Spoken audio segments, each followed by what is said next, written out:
요한복음 15장 25절입니다. 그러나 이는 그들이 자기들의 율법에 기록된 그들이 나를 까닭없이 미워하였다고 한 그 말을 이루려 함이라. 주 예수 그리스도께서는 제자들과 함께 예루살렘을 가로질러 겟세마네를 향해 걸어가시면서 위대한 말씀을 이어가십니다. 그리고 또 한 번 성령에 대해서 말씀해 주십니다. 주님께서 성령님에 대해서 언급하실 때마다 맨 먼저 어떤 분이신지 정의부터 내려주십니다. 성령께서는 위로자이시고 진리의 영이십니다. 그리고 성령님은 아버지께로부터 나온 분이십니다. 성령님의 사역은 나에 관하여 증거하시는 것, 즉 주 예수 그리스도를 증거하시는 분이 성령님이십니다. 요한복음에서 주님께서는 맨 처음 성령님에 대해서 14장 26절에서 이렇게 말씀하십니다. 그러나 위로자이신 성령을 아버지께서 내 이름으로 보내시리니 그가 너희에게 모든 것들을 가르치시며 또 내가 너희에게 말한 모든 것들을 생각나게 하시리라. 주님께서는 성령님을 위로자라고 말씀하십니다. 그리고 아버지께서 보내신 분이라고 말씀하시고 성령님의 사역은 예수 그리스도께서 가르치신 모든 진리를 가르치시고 또 주님께서 말씀하셨던 모든 것들을 생각나게 해주시는 일이라고 말씀하십니다. 예수님께서는 성령님을 위로자라고 말씀하십니다. 사람들은 위로자와 성령님이 서로 다른 존재라고 착각하기도 합니다. 성령과 위로자는 같은 분이십니다. 아버지 하나님께서도 여호와, 주 하나님, 아버지, 전능자, 주 하나님, 소망의 주 등등 여러 다양한 이름을 가지고 계십니다. 아들 하나님께서도 그리스도, 예수 그리스도, 주 예수, 임마누엘 등 여러 이름을 가지고 있습니다. 성령님께서도 그리스도의 영, 진리의 영, 성령, 하나님의 영, 위로자 등 여러 이름을 가지고 있습니다. 성령님은 하나님께서 보내신 분입니다. 성령님은 아들 하나님이신 예수 그리스도와 같이 하나님께서 보내신 하나님께로부터 오신 분입니다. 성령께서는 예수 그리스도께서 부활하시고 장사되시고 승천하신 다음에 아버지 하나님께 요청하셔서 오신 분이십니다. 성령께서 이 땅에 오신 목적은 자신에 관해서 증거하기 위해서가 아닙니다. 주 예수 그리스도에 관하여 증거하시고 주님의 말씀을 가르치시며 주님께서 하신 말씀들을 생각나게 하시고 또 다가올 일들을 알려주시기 위한 것입니다. 그러나 진리의 영이신 그분이 오시면 너희를 모든 진리로 인도하시리라. 그분은 스스로를 말씀하지 아니하시며 무엇이나 들은 것을 말씀하실 것이요 또 너희에게 다가올 일들을 알려주시리라. 성령 운동을 한다는 현대 은사주의자들은 입만 열면은 성령, 성령, 성령의 불, 성령, 성령 이렇게 떠들어댑니다. 이들은 성령님께서 이 땅에 오신 목적과 성령님께서 수행하시는 사역에 대해서 전혀 모르는 사람들입니다. 이 사람들은 성령께서 귀신이나 쫓아주기 위해서 이리저리 왔다 갔다 바쁘게 움직인다고 생각을 합니다. 하지만 성령께서는 모든 구원받은 성도들 안에 들어와서 거기에 조용히 내주하고 계십니다. 성령께서는 자신을 증거하기 위해서가 아니라 주 예수 그리스도를 증거하기 위해서 오셨습니다. 그가 나에 관하여 증거하시느니라. 은사주의자들이 그리스도인들에게 접근해서 주 예수 그리스도를 증거하고 십자가의 복음을 들려주는 것이 아닙니다. 자신들의 체험을 나누어 갖자고 말을 하면서 이것저것 너절한 이야기들을 합니다. 하지만 그들의 입에서 나오는 말들은 성령께서 이 땅에 오신 목적과는 전혀 상관이 없습니다. 성령께서는 예수 그리스도를 증거하시기 위해서 오셨습니다. 은사주의자들이 여러분에게 다가가서 성령님에 대해서 거짓말을 늘어놓을 때 여러분 그리스도인들은 그 사람에게 예수 그리스도께서 그의 죄들을 위해 갈보리 십자가에서 죽으셨고 장사되셨다가 죽은 자들로부터 다시 살아나셨음을 증거하고 예수님을 믿고 구주로 영접해야 지옥에 가지 않는다고 그렇게 일러주어야 합니다. 이렇게 주 예수 그리스도를 증거하고 복음을 전하게 되면은 어느새 여러분 주변의 친구들이 하나 둘 떠나게 됩니다. 사람들은 주님을 찬양합시다. 주님께서는 여러분을 사랑하십니다.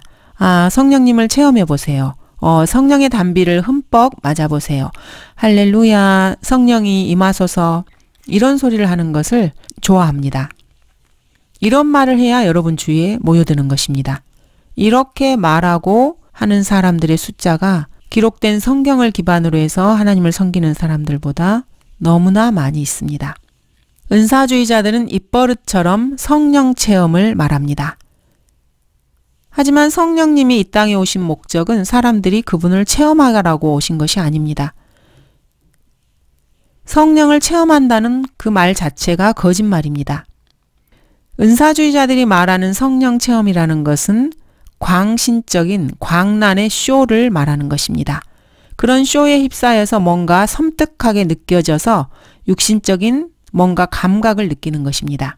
그들이 말하는 성령 체험, 이것은 사실 성경 그 어디에도 없습니다. 이것은 성령 체험이 아니고 악령 체험입니다. 은사주의 교회에 다니는 사람들의 말을 들어보면은 재미있는 사실을 하나 발견하게 됩니다. 이 사람이나 저 사람이나 성령에 대해서 상투적으로 하는 말이 다 똑같다는 것입니다. 100이면 100 모든 사람들이 판에 박은 듯한 똑같은 성령 체험을 합니다. 참으로 이상한 일이 아닐 수 없습니다. 그들은 자신들의 체험을 말하는 것인지 아니면 누군가 그들에게 말한 것을 앵무새처럼 흉내내고 있는 것인지 참 구별하기가 어렵습니다. 대부분은 다른 사람이 체험한 것을 자기도 체험했다고 거짓말하는 것으로 보입니다. 불쌍하지만 이 사람들은 더러운 영에게 세뇌당하고 조종당하고 미혹당한 사람들입니다. 세상에는 서로 다른 4가지 영들이 있습니다. 사람의 영, 짐승의 영, 마귀의 영, 그리고 하나님의 영입니다. 진심으로 구원받은 그리스도인으로서 그 안에 내주하고 계시는 하나님의 영이신 성령께서 주관하는 사람은 그분께서 들려주시는 주 예수 그리스도에 관한 증거에 귀를 기울이고 그분께서 진리로 인도하시는 대로 인도받습니다. 그래서 성경에도 없는 말을 하면은 즉시 그것이 거짓말이라는 것을 압니다. 그렇지 않으면 그 사람은 성령님이 아닌 어떤 다른 영에 미혹당한 사람입니다. 대부분 마귀의 영일 가능성이 큽니다. 마귀의 영에 미혹되어서 이리저리 끌려다니다가 번번이 속고 자신도 다른 사람을 속이는 위치에 놓이게 됩니다. 알아야 할 것은 구원받은 그리스도인이라 해도 정신을 차리지 않으면 마귀의 영에게 미혹당해서 폐가 망신하고 영적인 문제뿐만 아니라 실질 삶도 완전히 다 망친다는 것입니다. 내주하시는 성령님께서 자신의 삶을 온전히 주관하도록 해드려야 합니다. 그래야 마귀가 들어와서 성령님에게까지도 거짓말을 하지 않게 됩니다. 베드로가 아나니에게 이렇게 말합니다. 아나니아야, 어찌하여 사탄이 너의 마음을 가득 채워 성령께 거짓말하게 하며 내가 사람에게 거짓말을 한 것이 아니라 하나님께 하였느니라. 아나니아는 구원받은 그리스도인이었습니다. 구원받은 사람이었습니다. 아나니아는 베드로가 이끌던 신약교회 회원 중 한 사람이었습니다. 27절 너희도 처음부터 나와 함께 있었으므로 증거하리라. 제자들은 주님께서 세상으로부터 선택해서 보내셨던 사람들입니다. 그때부터 계속해서 주님과 함께 있었습니다. 칼빈주의자들은 이 구절에서 처음부터 from the beginning이라는 말을 두고 자신들이 구원받는 것이 예정되었다고 창세 전부터 구원받을지 구원받지 않을지 예정되었다고 해석합니다. 요한복음 1장, 창세기 1장, 요한일서 1장에서 태초라는 말씀은 물론 영원한 처음을 말합니다.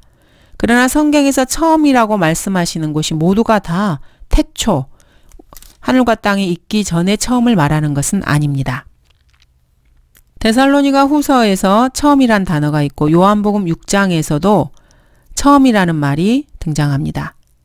그런데 제자들은 지금 성령을 받지 못한 상태입니다.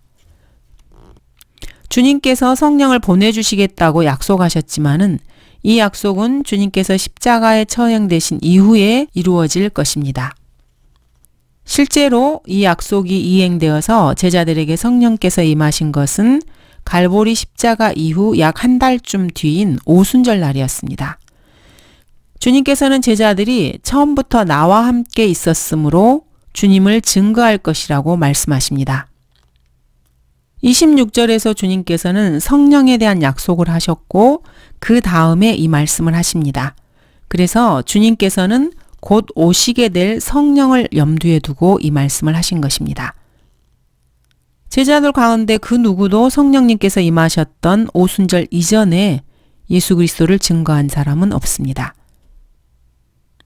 이러한 성경적 사실을 잘 모르는 사람들은 사도들은 주 예수 그리스도께서 직접 세상으로 불러내셨고 예수님과 줄곧 함께 있었고 그래서 성령을 받기 전이었지만 그리스도를 증거할 능력을 부여받았다고 생각합니다. 그래서 제자들이 이미 예수 그리스도를 통해서 성령을 보았기 때문에 성령을 받은 것이나 다름없다고 말하기도 합니다. 그러나 이것은 다 틀린 주장입니다. 제자들은 예수 그리스도께서 십자가에 처형되신 후 다락방에 올라가 기도와 간구에 전념하고 있었습니다. 그리고 사도행전 2장 오순절 날이 되어서 제자들에게 성령님이 임하십니다. 감사합니다.